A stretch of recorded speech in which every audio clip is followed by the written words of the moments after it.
এক এমন পানি যদি কেউ পান করে কিয়ামত পর্যন্ত অমর থাকবে। আবে হায়াতের খোঁজ প্রায় প্রত্যেক যুগের বাদশাহ, সৈন্য ও নাবিকরা করেছে। ভাবতেই পারেন এটা কোনো রূপকথার গল্প, কিন্তু বিভিন্ন ধর্মীয় গ্রন্থে আবে হায়াত বা মাউন্টেন অফ ইউথের উল্লেখ রয়েছে।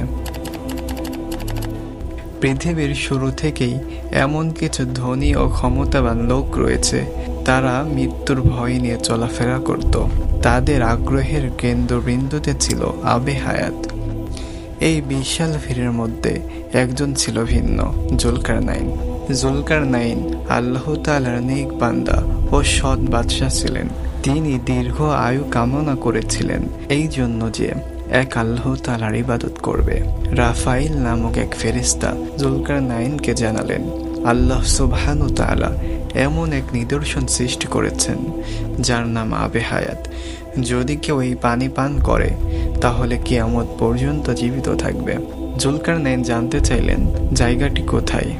ফেরেশতা উত্তর দিলেন, আমি সঠিক জানি না, তবে এমন জায়গায় আছে যেখানে কখনো কোনো মানুষ বা জিন যেতে পারেনি।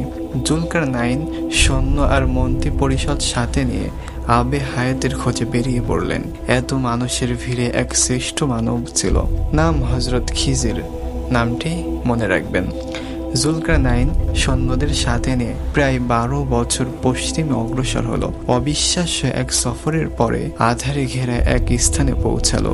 সেখানে প্রচন্ড তুফান সাথে বিজলি চমকাতে থাকলো, ফলে সেনাবাহিনী বিভক্ত হয়ে যায়। জুলকারনাইন অন্ধকারের রাজ্য থেকে ডান দিক দিয়ে বের হলেন।